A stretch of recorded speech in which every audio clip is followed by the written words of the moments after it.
Break के बाद सभी का स्वागत है। और जिस तरह से जो साक्षात्कार हमने अभी आपको दिखाया, जो कि गृह मंत्री अमित शाह का था, जिस पे बहुत सी ऐसी बातें जो सीएए से जुड़ी हुई हैं, जिस पर एक स्पष्ट जवाब देकर बहुत से ऐसे सवालों के जवाब दिए हैं गृह मंत्री ने। इसी पर चर्चा करने के लिए बेहद खास मेहमान हमारे साथ जुड़ गए हैं। हमारे साथ समीर चौगांवकर साहब वरिष्ठ पत्रकार हैं, वो अभी कुछ देर में जुड़ेंगे। साथ ही डीके दुबे साहब हमारे साथ जुड़ गए हैं, संविधान विशेषज्ञ हैं। दुबे साहब, आपका बहुत बहुत स्वागत है। जिस तरह से अभी हमने गृह मंत्री अमित शाह को सुना, उनका साफ तौर पर सीए को लेकर यह कहना था कि ये जो अधिनियम जिसे लागू किया गया है, ये संवैधानिक प्रणाली के आधार पर हुआ है, क्योंकि लगातार विपक्ष का यह मानना है कि ये असंवैधानिक है, ये संविधान के आधार पर नहीं लाया गया। इस पर क्या कहेंगे आप? देखिए, कॉन्स्टिट्यूशन जिस समय बना था उस समय आर्टिकल 11 में ये केंद्र सरकार को पावर थी, और संविधान का जो सिटीजनशिप एक्ट है वो तो संविधान के बनने के बाद बना है। 1955 में सिटीजनशिप एक्ट बना है, यानी कि जो आर्टिकल 11 में पावर दे रखी थी, उसी पावर का इस्तेमाल करते हुए उस समय संसद ने संविधान बनाया, वो सिटीजनशिप एक्ट बनाया। और सिटीजनशिप एक्ट बनने के बाद उसमें आज पहली बार संशोधन नहीं हो रहा, उससे पहले भी 8-9 संशोधन हो चुके हैं। तो संशोधन अगर आज का अवैधानिक है तो उससे पहले के जो 8-9 संशोधन है वो भी अवैधानिक होने चाहिए, वो तो अवैधानिक हुए नहीं। इसलिए ये कहना कि अवैधानिक है, ये तो सिरे से मुझे लगता है कि इमेज की बात है। दुबे साहब, ये भी कहा जा रहा है, और जिस तरह से गृह मंत्री ने साफ तौर पर यह कहा कि इस नागरिकता पर कानून बनाने का जो हक है वो संसद के पास है, इसीलिए जो कई राज्य कह रहे हैं कि भाई हम सीए को लागू नहीं करेंगे, ऐसा नहीं हो सकता। आप क्योंकि संविधान के जानकार हैं, इस पर ज्यादा रोशनी डाल सकते हैं।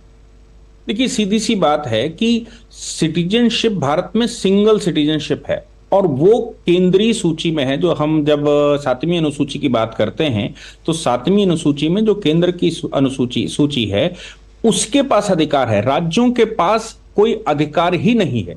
अब इसमें सोचना चाहिए कि निवासिता और सिटीजनशिप, इन दोनों में फर्क है। निवासिता किसी राज्य में हो सकती है, लेकिन सिटीजन तो भारत का सिंगल ही होगा, और वो पार्लियामेंट को राइट है। आर्टिकल 11 ने केवल पार्लियामेंट को राइट दे रखा है, तो राज्य सरकार इंटरवीन कर भी कैसे सकते हैं? राज्य सरकारों को अधिकार ही नहीं है उस विषय पर बात करने का। चलिए, हमारे साथ प्रफुल्ल केतकर साहब भी जुड़ गए हैं, संपादक हैं ऑर्गेनाइजर के।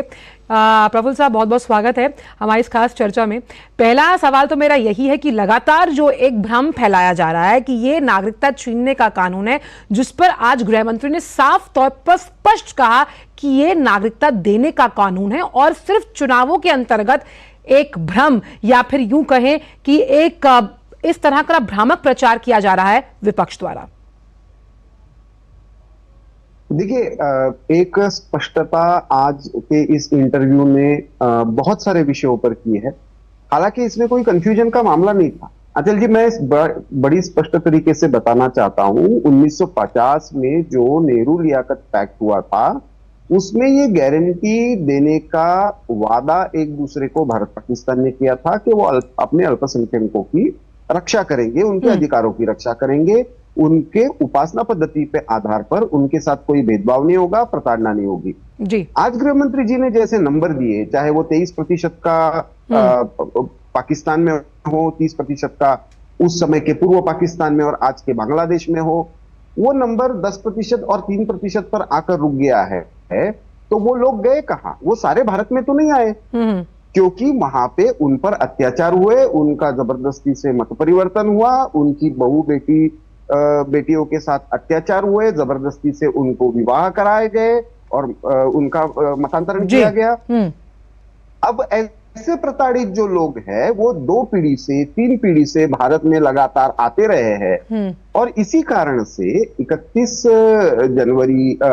दिसंबर 2014 की डेडलाइन, आज गृह मंत्री जी ने जो कहा है कि 15 अगस्त 1947 से लेकर 31 दिसंबर 2014 के बीच में जो भी अल्पसंख्याक इस ऐतिहासिक घटनाक्रम के कारण, जो विभाजन के कारण हुआ था और विभाजन के बाद का जो पाकिस्तान का इतिहास रहा, अफगानिस्तान का इतिहास रहा, बांग्लादेश में जिस तरह का माहौल रहा, उसके कारण जिनको भारत में आना पड़ा, शरण लेनी पड़ी, उनके लिए ये केवल एक स्पेशल विंडो खोला गया है नागरिकता देने का। इसमें किसी की नागरिकता छीनने का सवाल ही केतकर साहब, नहीं इसमें है। एक बहुत अहम चीज ये है क्योंकि लगातार ये भ्रम भी फैलाया गया कि एनआरसी और सीए को लेकर ये दोनों एक जैसे हैं, इसमें ऐसे कड़े प्रावधान हैं कि बहुत लोगों की नागरिकता जाएगी, जिस पर साफ तौर पर गृह मंत्री साहब का ये कहना है कि इस कानून में एनआरसी का जैसा कोई प्रावधान ही नहीं है, खासतौर पर जिन डिटेंशन सेंटर्स को लेकर डराया गया है उन लोगों को। देखिए, ये बड़ी स्पष्टता की बात है, गृह मंत्री जी ने भी स्पष्ट किया, इससे पहले भी इसके बारे में चर्चा आई थी। यदि सीए नागरिकता देने का कानून है और 80-85% लोगों के पास, यदि वो कब आए और किस कारण से आए और कोई ना कोई एक डॉक्यूमेंट उनके पास है, ऐसे लोगों के लिए तो नागरिकता मिलना बहुत ही आसान है। 10-15% लोग हैं जिनके बारे में समस्या आ सकती है, लेकिन उसकी भी एक इंटेलिजेंस की वेरिफिकेशन की प्रोसेस का प्रावधान इसमें है। जहां तक डिटेंशन सेंटर की बात है, तो इसमें तो कोई डिटेंशन सेंटर का प्रावधान ही नहीं है। ये तो केवल वेरिफिकेशन की प्रोसेस है, वो निवासी रहेगा या नागरिक रहेगा, इतना ही सवाल है। जहां तक जो सिटीजनशिप रजिस्टर की बात है या एनआरसी की बात है, तो इसमें तो सीए के इसमें तो इसके बारे में कोई चर्चा भी नहीं है। एनआरसी जो असम में हुआ था, वो तो वहां के हाईकोर्ट के आदेश पर हुआ था और असमी लोगों की संस्कृति और जनसंख्या की रक्षा के लिए हुआ था। वो घुसपैठियों के संबंध में था, वो शरणार्थियों के संबंध में कहां पे है? मुझे लगता है ये जबरदस्ती का कंफ्यूजन क्रिएट किया जा रहा है।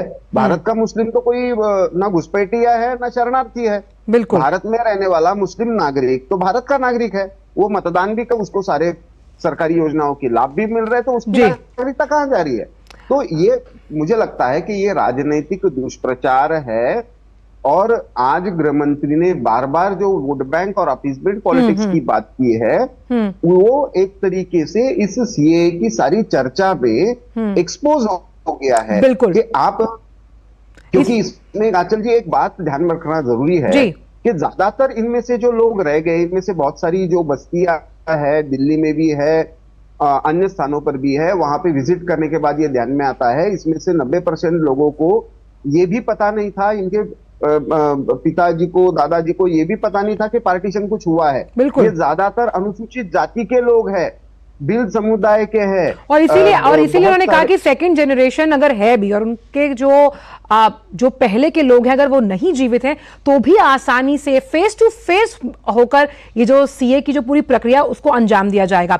दुबे साहब हमारे साथ जुड़े हैं। दुबे साहब, ऐसा भी कई जगह पर भ्रम फैलाया गया कि जो आदिवासी क्षेत्रों की संरचना है वो इस अधिनियम के लागू होने से बदल जाएगी, जिस पर साफ तौर पर गृह मंत्री ने कहा ना वो बदलेगी ना वो कमजोर होगी।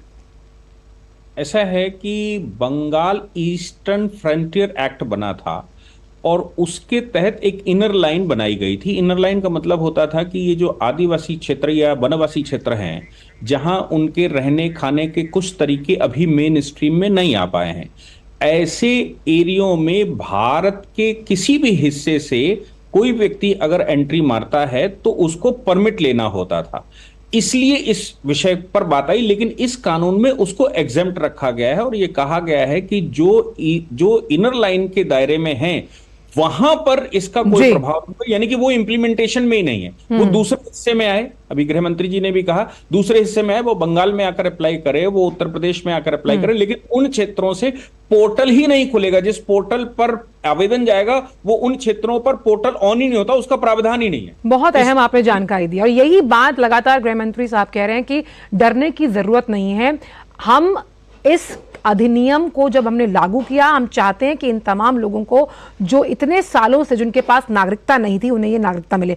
समय हमारे पास कम है, लेकिन बहुत बहुत शुक्रिया प्रफुल्ल केतकर साहब आपका और साथ ही साथ डीके दुबे साहब आपका इस विशेष चर्चा में शामिल होने के लिए। तो इस साक्षात्कार से बहुत सी ऐसी बातें हैं जो गृह मंत्री ने बिल्कुल साफ और स्पष्ट कही और उसमें से सबसे अहम बात यह है कि सीएए नागरिकता देने का कानून है। फिलहाल न्यूज़ 18 में इतना ही। मेरे साथ मुझे दीजिए इजाजत।